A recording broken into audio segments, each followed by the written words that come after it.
So let's get started. So we'll go for a dark brown first, I think. So we use Van Dyke brown, so a bit of Dix brown. So you want so little, it's unreal. So that is more than enough. Okay, you can see that. That's about 1/2 inch-ish diameter, and there's more than enough there to do, well, probably both skips, to be fair, I think, unless it dries a bit quick because it is quite warm in here. And I think for a start, we'll just start adding a few bits of detail to these edges on the skips. We'll start on the larger one because it's a bit easier, and we'll just put some muck and smeary things around. So we'll start with the flattish brush, and this is where it all goes totally pear-shaped, but we'll give it a go. So I want the tiniest amount of paint. Okay, so you see that on there? So that's too much, right? But it's impossible to get the right amount with your brush first time.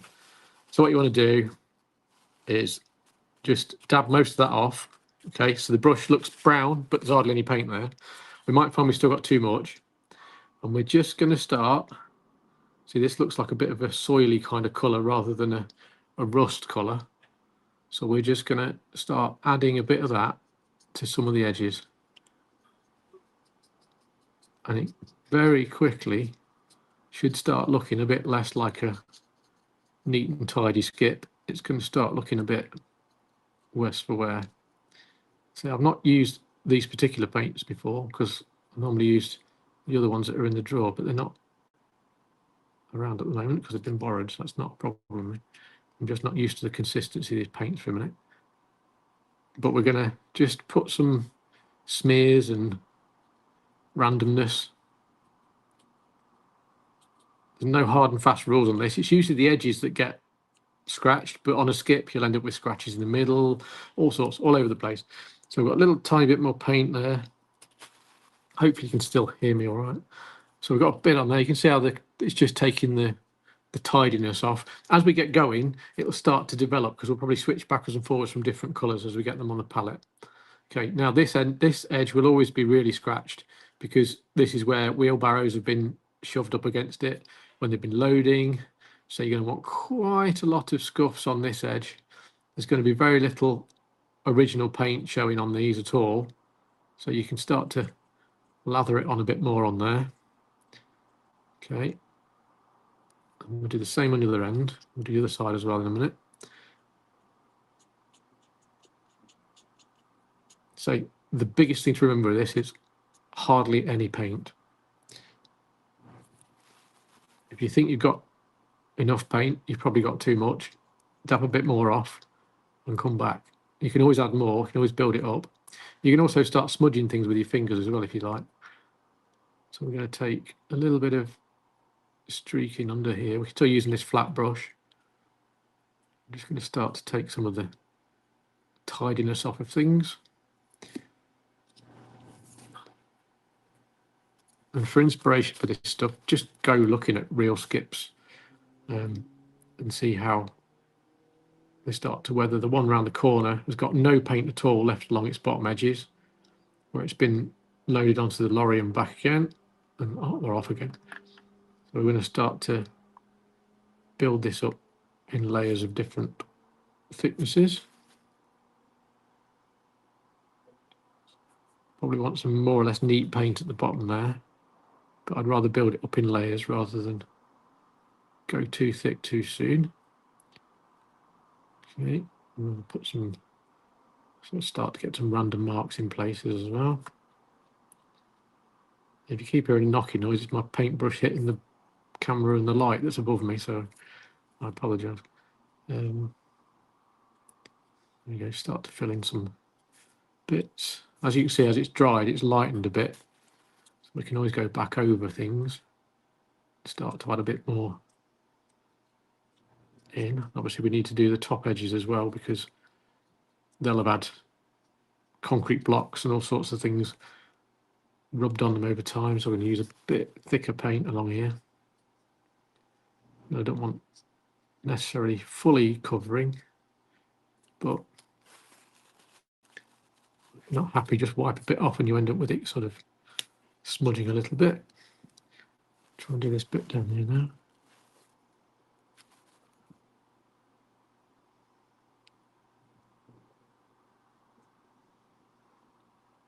So there's going to be hardly any paint on these top edges anyway. Add a bit more to that side. We'll get some on here as well. Now the only downside of our skips is there aren't any of the lifting hooks, or whatever they're called. I can't remember what they're called now. There is a name for them. I'm just going to try and lift the edges up, and I'll put some random patches of rust in places as well. They should all start to layer up nicely soon. Taking the tidiness of it all anyway.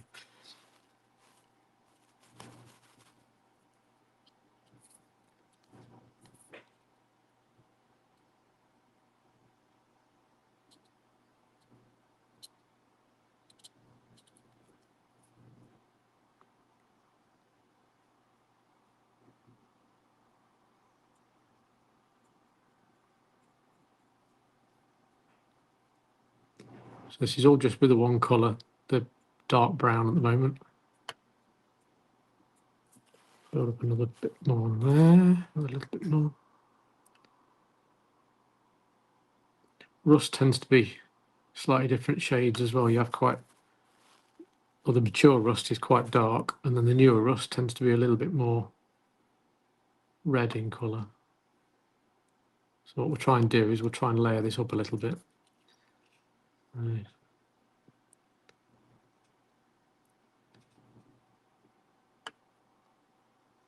There's no need to dilute any of your paints. Usually they're fine straight out of the tube, these acrylics.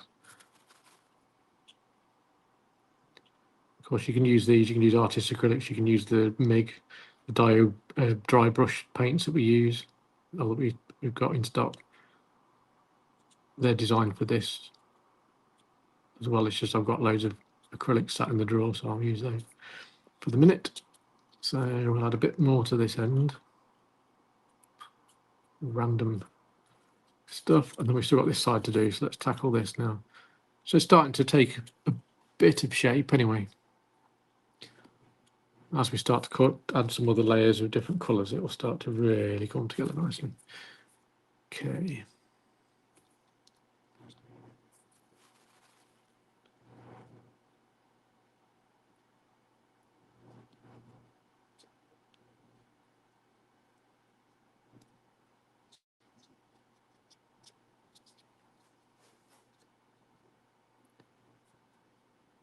Is anybody actually painting at the same time, or are you watching to? Exactly, I was just about to type that. Yeah. Yeah, whether anybody's actually painting along with us or watch it. We'll make a replay available anyway, so you better download that and have a watch. We'll perhaps put it on the main YouTube channel when it's been edited. Otherwise, we'll stick it in the Railway Modelers thing, and you can download it if you remember. If you want to keep it.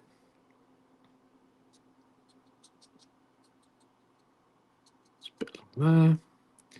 Then we'll start to add some to the ends or the interior of the skip as well in a second. I'm not worrying too much about the fact that my fingers might get paint on them, because if I smudge it, it just adds to the effect. So I'm not worrying about that too much. Sandy Hollow's one railway said yes there. Oh, brilliant. So, the wells lifting on, and something more, watching and learning. Excellent. W's following along. Good. No pressure then. No, it's good. It's good. Hopefully you'll get good results. And you see, it's not actually really very difficult. It is seriously. I keep saying it, but you want very, very little paint. I've just put a bit too much paint on this edge, but by the time we've finished, it should start to look all right actually, because you're just building up layers of smudges really on this. And the same applies to a door. And I'll try and get it a bit. I'll try and get the barn I was going to show you when we've finished. With that, all I did was layered up white and a couple of shades of green and a bit of grey, and then I actually scratched some of the green away to reveal some of the white underneath, and it made it look even better because you just peel some of the paint away and you get a scratched and weathered, or dry brushed effect. It looks really good. Right, so we're getting there with some brown. So let's put some on the inside. Karen Brown says she was watching. It looks brilliant. Hope. Barry Turner's asked whether you've used small pieces of sponge borrowed from under the kitchen sink, dipped in rust colour, and applied small random areas. I've tried it. I have done it before. I haven't got any sponge with me today, but I just tend to use brushes at the moment. But you can, yeah, sponge works brilliantly, to be honest, with rust colour. It looks great. Yeah, why not? With the bottom, what I'm going to do with this, because I want most of the bottom to be rusty, I'm just going to get paint all over that. So I'm not dry brushing the bottom for the moment. I'm just going to put lots of brown paint in the bottom there, because this whole thing is going to get rusted in the base where it's been sat on a drive somewhere in the rain with soil, concrete, bricks, all sorts of stuff chucked in the bottom. So I'm just going to give that a coat of dark brown, maybe a couple of coats actually. We'll let that dry a bit. Not worried too much about it going up the edges, obviously, because it's going to be a skip that's been used for 20 years. Probably not last that long actually before they're retired. But so we're going to sort of, now we're running out of paint, I'm just stretching it up the sides there a little bit.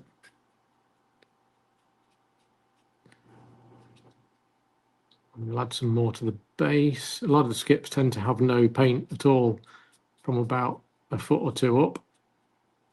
Again, because of the contents that's gone in them over the years. We'll add some more paint to the base in a minute. Stretch this out a bit. Then we're going to switch brushes shortly and use something a bit less accurate in a minute. Let's put some more brown in the bottom.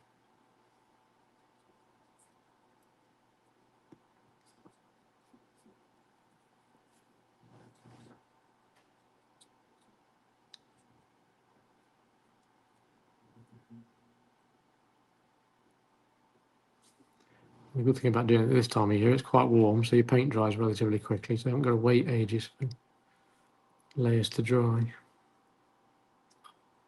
Okay, it's getting somewhere near. Right, so we've got the basics there. I'll let the inside dry a bit more. What I'll do is I'm just going to drag down from the top as well, same as we did on the outside. I'm going to take that edge down a little bit. So we'll layer this up and put some other a more rusty red over the top, but this kind of just gives a bit of a base layer. So we'll drag that in and do the same on this bit here. Layering up just gives it a bit more depth to the sort of rust and muckiness, really. We can come all the way down where it's had stuff tipped in over the years. It's got a bit thicker.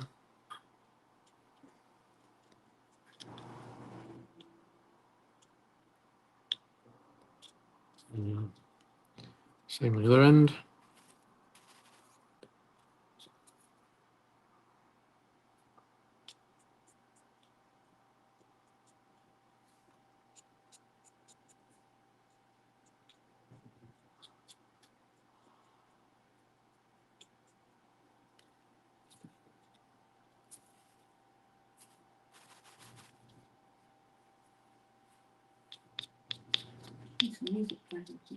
No, background music, no.